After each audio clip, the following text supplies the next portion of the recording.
This video is to help you set up and analyze story problems that utilize proportions to solve it. So in this first problem, it says, in a class there are 12 girls and 10 boys. If there are 156 boys in a school, how many girls go to that school? So when you're dealing with problems like this, use the first line to help you set a proportion. I know there's 12 girls for every 10 boys.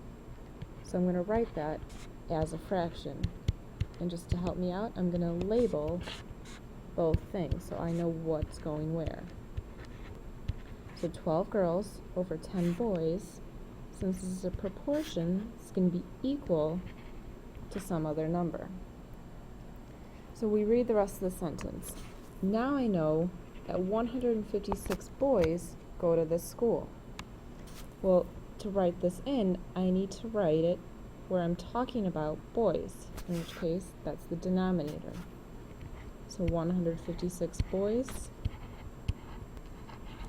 and it wants to know how many girls go to that school.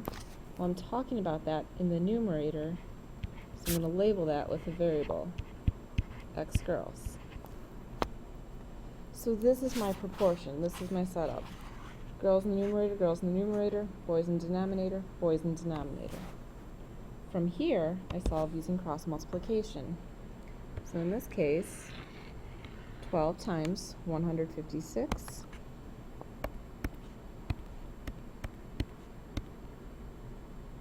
which is 1,872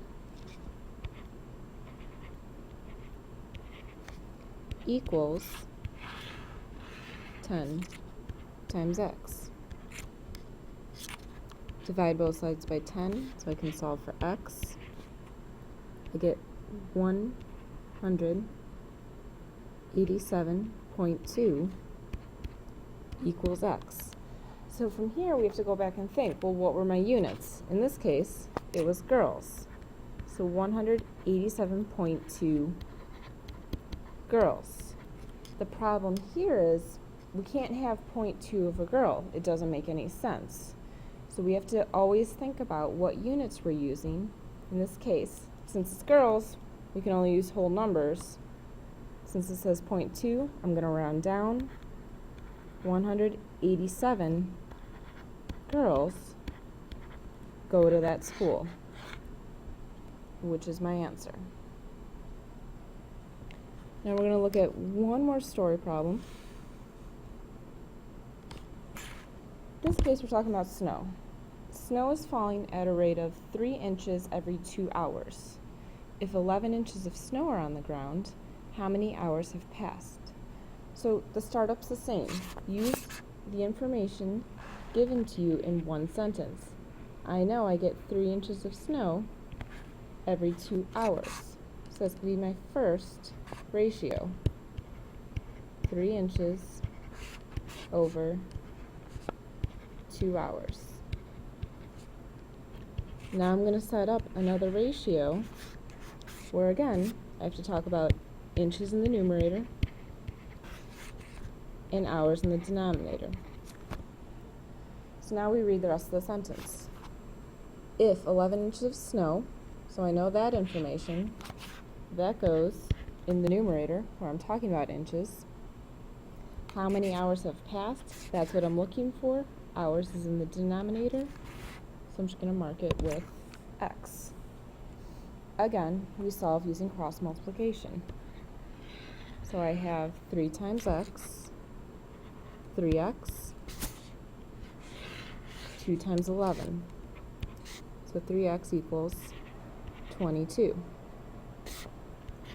Divide both sides by 3, and 22 divided by 3 equals 7.33. So we're just going to round to the nearest hundredth. X equals 7.33. Look back to the setup, figure out what the units are. In this case, hours. Now again, you need to stop and think, what are my units? Does this answer make sense? In this case, even though it's kind of weird to talk about. You can have 0.33 hours. Only a third of an hour can pass by. So in this case, the answer does make sense. It works with the problem. So 7.33 hours have passed, and you're done with the problem.